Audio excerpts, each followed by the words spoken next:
Siapa yang tidak kenal dengan buah yang satu ini? Segar, manis, dan banyak kandungan vitaminnya. Iya, jeruk adalah buah yang paling populer di Indonesia, bahkan di dunia. Penggemarnya dari anak-anak hingga orang tua. Popularitas inilah yang membuat konsumsi buah jeruk terus meningkat sepanjang tahunnya.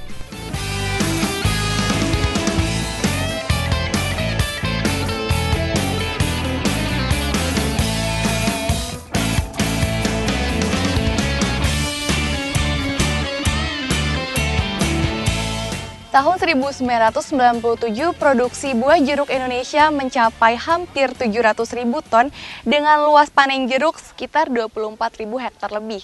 Akhir tahun 2002, total produksi mencapai lebih dari 900.000 ton dan luas panen jeruk telah mencapai 47.000 hektar. Artinya, dalam waktu 5 tahun telah terjadi peningkatan luas panen jeruk sebesar 94% dan total produksi bertambah 40%. Dalam kurun waktu yang sama, impor buah jeruk Indonesia cenderung terus meningkat. Hal ini mengindikasikan adanya segmen pasar khusus yang menghendaki buah jeruk bermutu prima. Dan hal ini belum mampu dipenuhi oleh produsen jeruk Indonesia. Di sisi lain, ekspor buah jeruk kita juga terus meningkat tajam, rata-rata 30,8% per tahun.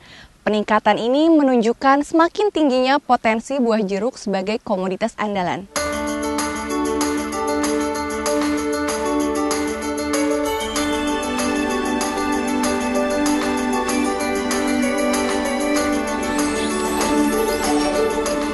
Meski kebutuhan sangat tinggi, tetapi ternyata produktivitas tanaman jeruk di Indonesia masih sangat rendah, yaitu baru mencapai 15 hingga 17 ton per hektar dari potensinya 30 hingga 40 ton per hektar.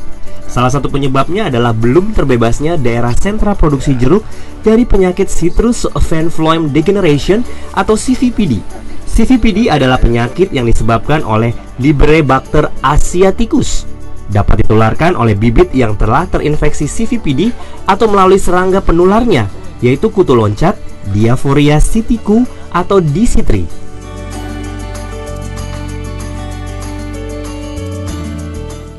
Berbagai upaya telah dilakukan guna menanggulangi penyakit CVPD ini, termasuk juga yang saat ini dikembangkan dan diterapkan oleh Badan Penelitian dan Pengembangan Pertanian, yaitu Pengelolaan Terpadu Kebun Jeruk Sehat atau PTKJS.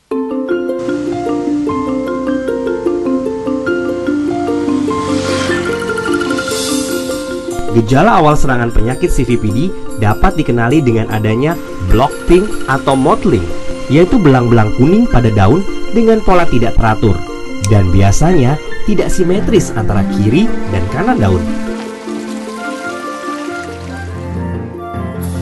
CVPD dapat mengakibatkan pertumbuhan daun terhambat yang ditunjukkan oleh daun mengecil, relatif kaku, runcing, dan menghadap ke atas. Pola pertunasan pohon terinfeksi CVPD biasanya cenderung lebih sering. Sedangkan jika semenjak bibit telah terserang CVPD, tanaman akan tumbuh lambat dan merana. Nah Pak, bagaimana nih buat penanggulangan dari CVPD itu sendiri Pak?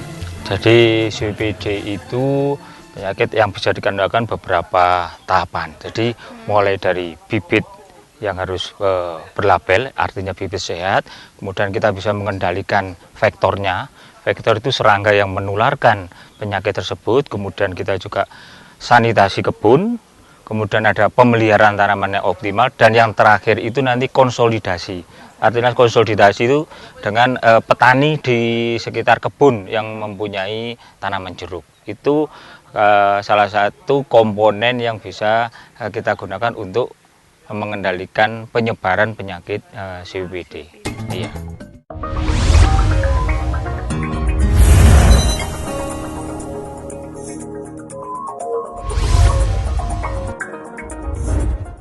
Ini adalah contoh bibit jeruk berlabel bebas penyakit, bebas dari patogen sistemik, sesuai induknya, yaitu batang bawah dan batang atasnya dijamin kemurniannya dan proses produksinya berdasarkan program sertifikasi jeruk yang berlaku.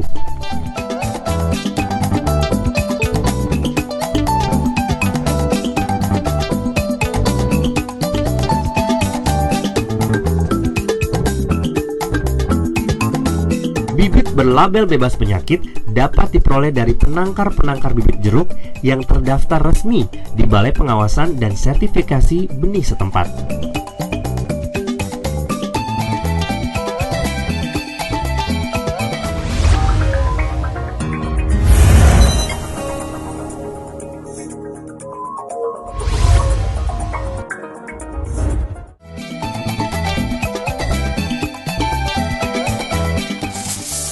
Pengelolaan berikutnya adalah mengendalikan serangga penular CVPD, yaitu kutu loncat Diaphorina citricu atau DCITRI.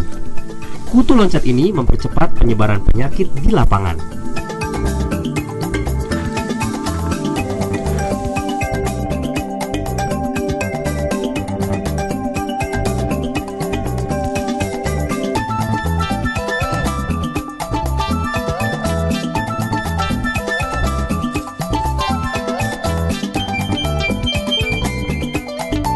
Dinamika populasi DCITRI ini sangat dipengaruhi lingkungan setempat dan dapat dimonitor dengan menggunakan perangkap kuning atau yellow trap.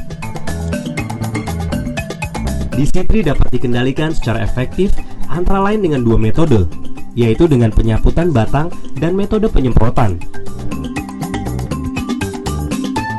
Penyaputan batang dilakukan dengan insektisida sistemik berbahan aktif, imidacloprid, atau pestisida sistemik lain yang efektivitasnya telah diuji sebelumnya. Penyaputan batang dapat diulang setiap 2 hingga 4 minggu.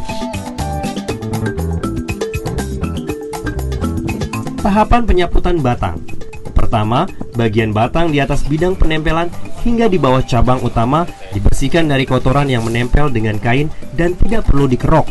Kedua, pada bagian batang tersebut disaput dengan kuas yang sebelumnya dicelupkan dalam insektisida murni atau tidak dilarutkan. Ketiga, tanaman kemudian disiram agar insektisida sistemik yang disaputkan segera terdistribusikan ke seluruh bagian tajuk tanaman. Untuk metode penyemprotan dilakukan di bawah tajuk tanaman atau penyemprotan dengan insektisida pada saat tanaman sedang berpupus atau bertunas.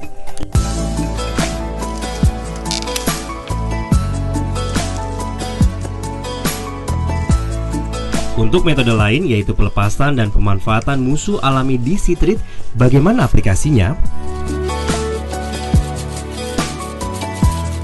Ada beberapa agensia hayati yang mampu mengendalikan CVPD, seperti parasit nimfa, ektoparasit, Tamarisia radiata, dan endoparasit Diaphorocectrus aligarhensis. Dengan tingkat parasitisme di lapang berturut-turut 90% dan 60 hingga 80% pada musim kemarau. Entomopatogen Hirsutella cepae dapat menginfeksi sektor CVPD dewasa di lapang hingga mencapai 60% pada musim penghujan. Penelitian tentang perbanyakan masal dan aplikasi pemanfaatan musuh alami ini terus dilakukan agar bisa dimanfaatkan secara komersial.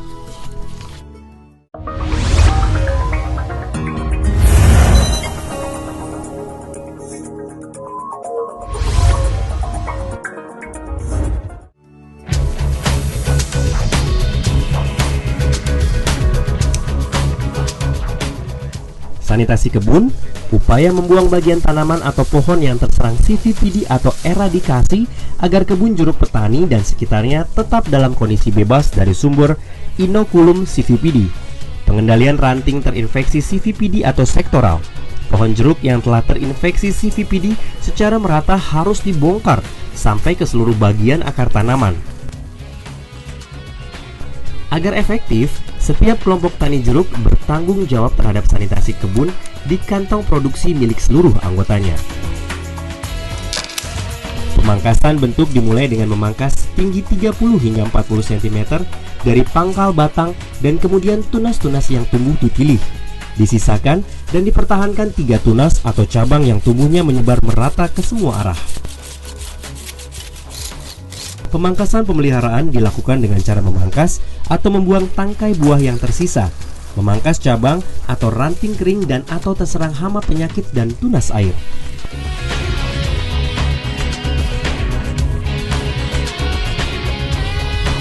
Pemupukan yang tepat dapat meningkatkan kesehatan, pertumbuhan, produktivitas pohon dan mutu buah yang dihasilkan. Hingga kini belum tersedia dosis pupuk anjuran yang berlaku umum untuk seluruh pertanaman jeruk di Indonesia karena sangat dipengaruhi oleh jenis tanah dan agroklimat setempat.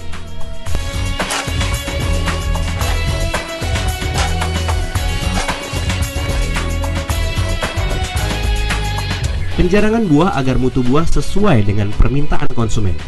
Pohon yang buahnya terlalu lebat biasanya akan menghasilkan buah berukuran kecil, menurunkan kesehatan pohon dan mengakibatkan fluktuasi produksi yang tajam pada pembuahan selanjutnya.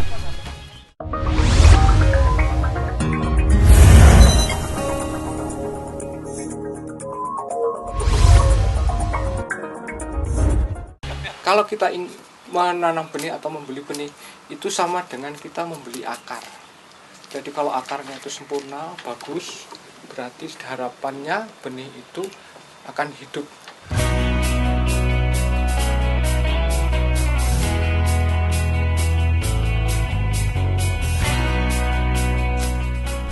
Kawasan sentra produksi jeruk yang ada sekarang biasanya merupakan agregat dari beberapa kantong-kantong produksi yang terdiri dari beberapa kebun milik petani yang saling berdekatan. Kantong-kantong produksi ini harus mengkonsolidasikan diri sebagai kelompok-kelompok tani. Konsolidasi kelompok tani perlu dilakukan karena beberapa keuntungan sebagai berikut. Pertama, pengendalian hama dapat dilakukan secara terpadu dan berkelanjutan, sehingga biaya pengelolaan kebun jeruk bisa ditekan, sementara kualitas buah jeruk juga bisa ditingkatkan.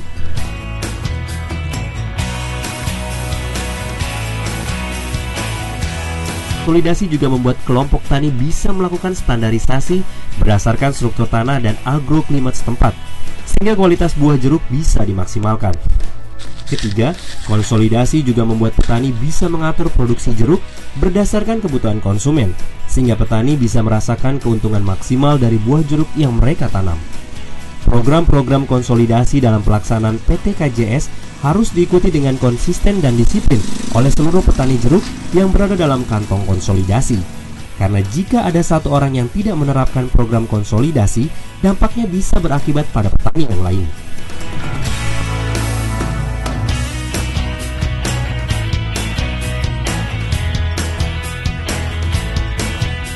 Penanggulangan penyebaran CVPD juga hanya bisa dilakukan apabila seluruh petani yang berada di kantung produksi jeruk bisa kompak mengikuti program konsolidasi. Jika ada satu orang yang tidak mengikuti program, maka pengendalian CVPD tidak akan bisa dilakukan secara tuntas.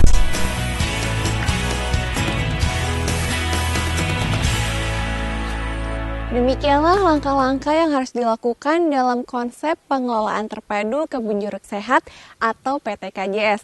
Dan tentunya konsep pengelolaan ini akan terus selalu diikuti. Inovasi dan penyesuaian, yaitu penyesuaian kondisi lingkungan, varietas jeruk, dan juga agroklimat setempat. Untuk itu, mari berkebun jeruk dengan benar untuk meningkatkan kesejahteraan masyarakat Indonesia. Semoga pengembangan teknologi ini bermanfaat bagi kesejahteraan bangsa.